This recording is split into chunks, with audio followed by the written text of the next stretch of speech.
ഇപ്പോഴത്തെ വിവാദം super സ്റ്റാറുകൾ cinema നിർമ്മിക്കുന്നു, സൂപ്പർ സ്റ്റാറുകൾ പ്രതിഫലം കൂടുതൽ വാങ്ങിക്കുന്നു. ഇതേക്കുറിച്ചുള്ള വിവാദങ്ങൾ നടന്നുകൊണ്ടിരിക്കുകയാണ്. എന്നാൽ സൂപ്പർ സ്റ്റാറുകൾ നിർമ്മിക്കുന്ന സിനിമയ്ക്ക് അവർ എന്തെങ്കിലും ചെലവഴിക്കുന്നുണ്ടോ? ഇതേക്കുറിച്ചാണ് ഇന്നത്തെ വീഡിയോ.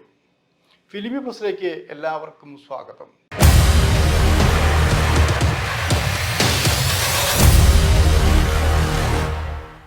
തട്ടിപ്പ് പല രീതിയിലാണെന്ന് ആലോചിക്കണം. ഇപ്പൊ പാതി വില തട്ടിപ്പാണ് ഇപ്പോൾ നടന്നുകൊണ്ടിരിക്കുന്നത്. അതായത് ബജാജ് സ്കൂട്ടർ എടുത്താൽ പോലും പാതി വിലയ്ക്ക് കിട്ടുമെന്ന് പ്രലോഭിച്ചിട്ടാണ് പണം തട്ടിക്കൊണ്ടിരിക്കുന്നത്.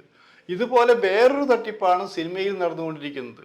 10 രൂപ ചെലവാക്കിയാൽ 30 രൂപ ചെലവായി എന്ന് പറയും. അതായത് 10 കോടി ചെലവഴിച്ചാൽ 30 കോടി രൂപ ചെലവഴിച്ചു എന്ന് പറയും. ഇതെങ്ങനെ ചെലവഴിക്കും? കള്ളക്കണക്കുകൾ ഉണ്ടാക്കുന്നതിൽ മിടുക്കന്മാരാണ് സിനിമയിലെ ബഹുഭൂരിപക്ഷം പേരൊന്ന് ആലോചിക്കണം. ഇതിങ്ങനെ പറയാൻ കാരണം ഇപ്പോൾ ഈ അടുത്ത കാലത്ത് സിനിമാക്കാർ നിർമ്മിക്കുന്ന സിനിമയെക്കുറിച്ചാണ് ആക്ഷേപം വന്നിരിക്കുന്നത്. അതും വെറും സിനിമാക്കാരല്ല, പ്രൊഡ്യൂസർമാരുടെ പണം കൊണ്ട് പടമെടുത്ത് അതിലൂടെ ചെറിയ റോളുകൾ അഭിനയിച്ച് വലിയ റോളിൽ വന്ന് അവരെ വീണും ഉയർത്തെണിറ്റും അങ്ങനെ വലുതായി വന്ന നടന്മാർ സ്വന്തം കാലിൽ നിൽക്കാറായപ്പോൾ തനിച്ച് സിനിമ നിർമ്മിക്കുന്നു, സിനിമ വിതരണം ചെയ്യുന്നു, തിയേറ്റർ ഉണ്ടാക്കുന്നു. അങ്ങനെ ബഹുമുഖ പ്രതിഭകളായി വിലസിക്കൊണ്ടിരിക്കുമ്പോഴാണ് പ്രൊഡ്യൂസേഴ്സ് അസോസിയേഷൻ ചില കാര്യങ്ങൾ പുറത്തു വിട്ടത്. സിനിമ അഭിനയിക്കുന്ന പ്രമുഖ നടികളും പ്രതിഫലം കുറയ്ക്കണം, അവർ സിനിമ നിർമ്മിക്കാൻ പാടില്ല. ഈ ചർച്ച നടന്നുകൊണ്ടിരിക്കുകയാണ്. 2 ഗ്രൂപ്പായി പിരിഞ്ഞിരിക്കുന്നു. ഇതിൻ്റെ വെളിച്ചത്തിലാണ് നമുക്ക് ചില കാര്യങ്ങളൊന്ന് പരിശോധിക്കാം. സിനിമ തനിച്ച് നിർമ്മിച്ച കുറേ പ്രൊഡ്യൂസർമാർ ഇവിടെയുണ്ട്. വമ്പൻ പ്രൊഡ്യൂസർമാർ, വമ്പൻ ബാനറുകൾ. അവരൊക്കെ അറിയപ്പെട്ടിരിക്കുന്നത് പേരുകളിലും അവരുടെ ബാനറുകളിലും കൂടിയാണ്. മഞ്ഞുലാസിൻ്റെ സിനിമ വരാൻ പോകുന്നു, സെഞ്ചുറിയുടെ സിനിമ വരാൻ പോകുന്നു, സെൻട്രലിൻ്റെ സിനിമ വരാൻ പോകുന്നു, ജയമാരുതിയുടെ സിനിമ വരാൻ പോകുന്നു, മെരിലാൻഡ് സിനിമ വരാൻ പോകുന്നു, ഉദയായുടെ സിനിമ. ഇങ്ങനെയൊക്കെ പറഞ്ഞിട്ടായിരുന്നു മുമ്പൊക്കെ സിനിമ കാണാനും വാർത്തകൾ ഉണ്ടായിരുന്നു. ആലോചിക്കണം, അന്ന് നിർമ്മാതാക്കൾക്ക് സംവിധായകർക്കൊക്കെ നല്ല വെയിറ്റ് ഉണ്ടായിരുന്നു. ഇപ്പം ആ വെയിറ്റ് ഏതാനും ചിലരിൽ മാത്രം ഒതുങ്ങിക്കൂടി എന്നുള്ളതാണ്. പക്ഷെ അന്നും ചിലരൊക്കെ കടം വാങ്ങിയിരുന്നു. സിനിമയ്ക്ക് കടം വാങ്ങി മുടിഞ്ഞ പ്രൊഡ്യൂസർമാരുണ്ടെന്ന് ആലോചിക്കണം. അവർക്ക് ഇതിൻ്റെ കള്ളക്കളി അറിയാഞ്ഞിട്ടാണ്. അങ്ങനെ വളർന്നു വന്നു. ഇപ്പോൾ കുറേ പേര് സിനിമ എടുക്കുന്നുണ്ട്. ചില ഗ്രൂപ്പായിട്ട് 10 പേര് ചേർന്ന് മുതൽ മുടക്കിൻ്റെ വീതം വെച്ചുകൊണ്ട് സിനിമ എടുക്കുന്ന ആൾക്കാരുണ്ട്. വിജയിച്ചാൽ വീതം വയ്ക്കും, തോറ്റാലും പരാജയപ്പെട്ടാലും വീതം വയ്ക്കും. അങ്ങനെയും ഒരു ആൾക്കാർ ഇവിടെ സിനിമ നിർമ്മിക്കുന്നുണ്ട്. പക്ഷേ ഈ അടുത്ത കാലത്തായി സൂപ്പർ സ്റ്റാറുകൾ എന്ന് പറഞ്ഞ കുറച്ച് പേര് ഇവിടെ സിനിമ നിർമ്മിക്കുന്നുണ്ട്. ആ സിനിമ നിർമ്മിക്കുന്ന ടെക്നിക്കുകൾ ഈടെയാണ് അയാൾ മനസ്സിലാക്കാൻ കഴിഞ്ഞതെന്ന് ആലോചിക്കണം. കാരണം അവരുടെ കയ്യിൽ നിന്ന് അറിഞ്ഞിടത്തോളം അവരുടെ കയ്യിൽ നിന്ന് അധികം രൂപ ചിലവാകുന്നില്ല എന്നാണ് അറിയാൻ കഴിഞ്ഞത്. ഉദാഹരണം, എനിക്ക് അറിയാവുന്ന ഒരു പ്രൊഡ്യൂസർ ഡിസ്ട്രിബ്യൂട്ടർ ഉണ്ട്. ഞാൻ അദ്ദേഹത്തിൻ്റെ പേര് ഇപ്പോൾ പറയുന്നില്ല. പേര് പറയുന്നതിൽ പേര് പറയേണ്ട ആവശ്യമാണത്. അത് പറയേണ്ടി വന്നാൽ പറയാം നമുക്ക് ഉദാഹരണത്തിൽ. ഇപ്പോൾ ഉദാഹരണമായിട്ട് ഒരു വലിയ മൾട്ടി സ്റ്റാർ പടം എടുക്കുന്നു, അല്ലെങ്കിൽ ഡബിൾ റോൾ അഭിനയിക്കുന്ന പടങ്ങൾ. ഈ പടങ്ങളിലൊക്കെ അഭിനയിച്ച് ഒന്ന് മോഹൻലാലിൻ്റെ പടം വിചാരിക്കുക. അപ്പോൾ മോഹൻലാലിൻ്റെ പടം ഡിസ്ട്രിബ്യൂഷൻ എടുത്ത നിർമ്മാതാവും ഫുൾ പേയ്മെൻ്റാണ് കൊടുത്തതെന്ന് ആലോചിക്കണം. അതിൽ നിർമ്മാതാവായി വന്നിരിക്കുന്നവർക്ക് 5 പൈസ പോലും ചിലവുണ്ടായിട്ടില്ല എന്നായിരിക്കണം. പിന്നെ വരുന്നതോ, പിന്നെ ഇവരെടുക്കുന്ന സിനിമകളിൽ എങ്ങനെയാണത്? ഇപ്പോൾ അവർ ഉദാഹരണം ഗൾഫിൽ ചെല്ലുന്നു. ഇപ്പോൾ ലാലായിക്കോട്ടെ, മമ്മൂട്ടി ആയിക്കോട്ടെ, മറ്റു സൂപ്പർ സ്റ്റാർ ഗൾഫിൽ ചെല്ലുന്നു. ഗൾഫിൽ ചെല്ലുമ്പോൾ ആരാധകർ തടിച്ചു കൂടുന്നു, പല വ്യവസായികൾ പലരും കൂടുന്നു. അപ്പോൾ കഴിഞ്ഞ സിനിമ എങ്ങനെ പോയി? ലാഭകരമായി പോയി ഓടിക്കൊണ്ടിരിക്കണ്ടില്ലേ? 100 കോടി 200 കോടി എന്നൊക്കെ പറയുന്ന പോലെ പറഞ്ഞുകൊണ്ടിരിക്കുന്നു. അപ്പോൾ നിങ്ങൾക്ക് താല്പര്യമുണ്ടെങ്കിൽ നിങ്ങൾക്ക് ഇതിൻ്റെ പ്രൊഡ്യൂസർമാരിൽ ഒരാളാവാം എന്ന് പറയുന്നു. സന്തോഷമല്ലേ?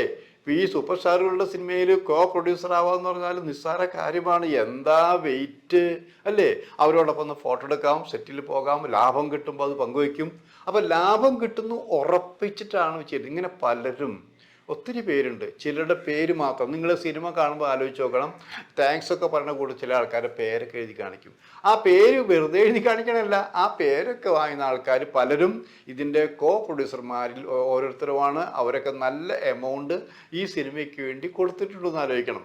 അപ്പോൾ സിനിമ മിക്കതും പൊളിഞ്ഞു എന്ന് പറയും. ലാഭം ഉണ്ടായാലും കണക്കുകൾ കൂട്ടി എഴുതി, അതായത് മറ്റു പാതി വിലയ്ക്ക് ഉള്ള പോലെ തന്നെ ഇവിടെ ഇരട്ടി വിലയ്ക്ക് പോലെ 10 കോടി ആയെങ്കിൽ ഇത്രയും 30 കോടി, 30 കോടി ആയെങ്കിൽ 90 കോടി, 90 കോടി ആയെങ്കിൽ 150 കോടി, ഇങ്ങനെയൊക്കെ പറഞ്ഞിട്ടാണ് കണക്ക്.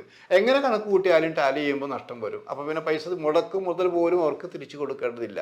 ഇപ്പം ഈ അടുത്ത കാലത്ത് തന്നെ ഈ സിനിമയ്ക്ക് ഇങ്ങനെ കോ പ്രൊഡ്യൂസ് ആയ വലിയൊരു അതായത് നമ്മുടെ ബിൽഡിങ് ഇല്ലേ, ഫ്ലാറ്റുകളൊക്കെ നിർമ്മിക്കുന്ന ഒരു മാന്യ വ്യക്തി തൻ്റെ അനുഭവങ്ങളെല്ലാം തുറന്നു പറയുകയുണ്ടായി. അപ്പം അതും പറഞ്ഞത് എന്താ, അവരും പറയുന്നത് ഇങ്ങനത്തെ പേരെഴുതി കാണിക്കുന്നു. ഇങ്ങനെ പലരും പേരെഴുതി കാണിക്കുന്ന കൂട്ടത്തിലാണ് വന്നിരിക്കുന്നത്. ഇവർക്ക് 5 പൈസ മുതൽ മുടക്ക് പോലും ലഭിച്ചിട്ടില്ല എന്നറിയും. ഞാനിങ്ങനെ പറയുമ്പോൾ ചില ആര് പറഞ്ഞു, നിങ്ങൾക്ക് എങ്ങനെ അറിയാം?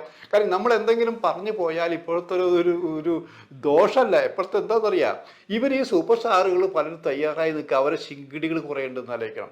ഈ ശിങ്കിടികളും അവർക്ക് തന്നെ കുറേ ചാനലുകൾ യൂട്യൂബ് ചാനൽ അവരൊക്കെ തെറി വിളിക്കാൻ തയ്യാറായി നിൽക്കുക എന്ന് ആലോചിക്കണം. പക്ഷെ ഇവരൊരു കാര്യം ആലോചിക്കില്ല. ഞങ്ങൾ പറയുന്നത് ഞങ്ങളുടെ കയ്യിൽ അത്യാവശ്യം തെളിവുകൾ വെച്ചിട്ടുണ്ട്, സത്യമാണ് പറയുന്നത്.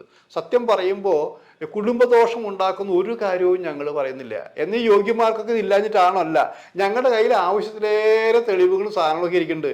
ഗതി കെട്ടി പറയേണ്ടി വന്നാൽ എല്ലാം പറയേണ്ടി വരും, അത് വേറെ കാര്യം. ഇപ്പം നമ്മളെന്താ, സിനിമയ്ക്ക് ദോഷകരമായി വരുന്ന ഒരു കാര്യവും ഉണ്ടാവാൻ പാടില്ല. അതായത് ഇത് ചക്കയിൽ ഈച്ച പുതിയം വരുന്ന പോലെ ഈ സിനിമയെ ആകർഷിച്ചു കൊണ്ടുവരുന്ന കഷ്ടപ്പെട്ട് പണമുണ്ടാക്കിയ കുറേ കോ പ്രൊഡ്യൂസർമാരുണ്ട്. അവർ തെറ്റിദ്ധരിക്കാൻ പാടില്ല. സിനിമ ലാഭകരമല്ല എന്ന് നിങ്ങൾ ആദ്യം മനസ്സിലാക്കണം.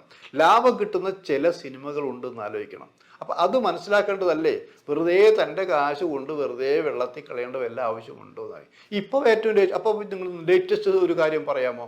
ഞാൻ പേരൊന്നും പറയുന്നില്ല കേട്ടോ. കൊല്ലത്തൊരു വ്യവസായി ഒരു 50 കോടി രൂപയാണ് ഒരു സൂപ്പർ സ്റ്റാറിൻ്റെ സിനിമയ്ക്ക് വേണ്ടി മുടക്കിയതെന്ന് ആലോചിക്കണം. ആ സിനിമ 3D ആയിരുന്നു, കുട്ടികളുടെ ആയിരുന്നു, ചരിത്ര സിനിമയായിരുന്നു, ഒക്കെ ശരിയാണ്. ബെറാസ് എന്നൊക്കെ പറഞ്ഞ സിനിമ പേരുള്ളതാണ്. ആ സിനിമയും പൊളിഞ്ഞു പോയി എന്ന് ആലോചിക്കണം. അപ്പോൾ ആ 50 കോടി രൂപ മുടക്കിയ വ്യവസായിക്ക് എന്താണ് തിരിച്ചു കിട്ടുക എന്ന് ആലോചിക്കണം. ഇങ്ങനെ അപ്പോൾ ഈ ബാനറോ സിനിമയുടെ ബാനർ ആരുടെയാ? ഈ ഇദ്ദേഹത്തിൻ്റെ വ്യവസായിയുടെ ബാനറൊന്നും അല്ലാതെ നിലയ്ക്കാം. അപ്പോൾ അദ്ദേഹം ഒരു കോപ്പി. ഇങ്ങനെ കുറേ പേര്, ഇത് വ്യക്തിപരമായ പരാമർശങ്ങളല്ല നമ്മൾ കാണിക്കുന്നത്. നമ്മൾ കാണുന്ന സിനിമ കാണുന്നു, കൈയടിക്കുന്നു, പൊക്കുന്നു, ഫാൻസ് ഉണ്ടാക്കുന്നു, പോകുന്നു. പക്ഷെ അതല്ല, സിനിമയിൽ നടക്കുന്ന വഞ്ചനകൾ നമ്മൾ തിരിച്ചറിയാതെ പോകരുതെന്ന് ആലോചിക്കണം. പണം ധാരാളം ഉള്ളവർ കൊണ്ട് അവരൊന്നും പറയുന്നില്ല. എന്നാൽ ഈ പൈസയൊക്കെ എങ്ങനെ അവർ ഈടാക്കുമെന്ന് ചോദിച്ചാൽ എന്താ, അതിന് എളുപ്പവഴിയുണ്ട്. ഒരു 5-6 സ്ഥലത്ത് ഉദ്ഘാടനം വെച്ചാൽ പോരെ. 5-6 സ്ഥലത്ത് ഫംഗ്ഷൻ എന്ന് കഴിഞ്ഞാൽ ഈ മുതലാവും. കാരണം അത്രയും വലിയ എമൗണ്ടുകളാണല്ലോ ഇവരൊക്കെ ഓരോ ഫംഗ്ഷന് പോയി വന്നത്. കല്യാണത്തിന് പോയാൽ അതിന് ചാർജ്, ചരമത്തിന് പോയാൽ ഇത്ര ചാർജ്, ഷോപ്പ് കാണാൻ പോയാൽ ഇത്ര ചാർജ്, ഷോപ്പിൽ നിന്ന് സാധനം വാങ്ങിയാൽ ഇത്ര ചാർജ്, സ്വീകരണം കൊടുത്താൽ ഇത്ര ചാർജ്. അങ്ങനെ ചാർജുകളെല്ലാം പൈസ മുതലാക്കാനുള്ള സംവിധാനങ്ങളും ഇവിടെയുണ്ട്. ഇവർക്ക് നഷ്ടമില്ല. അങ്ങനെയും കുറേ സംഭവങ്ങൾ ഈ രാജ്യത്ത് നടക്കുന്നുണ്ട്. ഇത് പറയാൻ കാരണം സുരേഷ് കുമാർ ഒരു കാര്യം പറഞ്ഞതിൻ്റെ പേരിൽ ഇവിടെ എന്താ പുകില് കാണിച്ചു കൊണ്ടിരിക്കുന്നു. സുരേഷ് കുമാറിനെയും മറ്റു പ്രൊഡ്യൂസർമാരെയും ഒറ്റപ്പെടുത്തുന്ന രീതിയിൽ ഇവിടെ എന്തെല്ലാം നടന്നുകൊണ്ടിരിക്കുന്നു. ഈ കൂട്ടത്തിൽ ഇത്തരം കാര്യങ്ങൾ ഇവർക്കറിയാമായിരുന്നിട്ട് പോലും ഇവരാരും ഇത്രയും കാര്യങ്ങൾ പറഞ്ഞിട്ടില്ല. കാരണം ആരെയും കരിവാരി തേക്കാൻ വേണ്ടിയായിട്ടില്ല പറഞ്ഞിരുന്നാലേക്കും. എന്നാൽ ഇത്തരം സംഭവങ്ങൾ നടക്കുന്നുണ്ട്. ഇതിന് അന്വേഷണം ഉണ്ടാവും. ഞാനിപ്പോഴും വെല്ലുവിളിക്കുന്നു, കോ പ്രൊഡ്യൂസർമാരായ സൂപ്പർ സ്റ്റാറുകളുടെ കോ പ്രൊഡ്യൂസർമായ ഒരാൾക്കെങ്കിലും തൻ്റെ മുടക്ക് മുതൽ തിരിച്ചു കിട്ടിയിട്ടുണ്ടോ?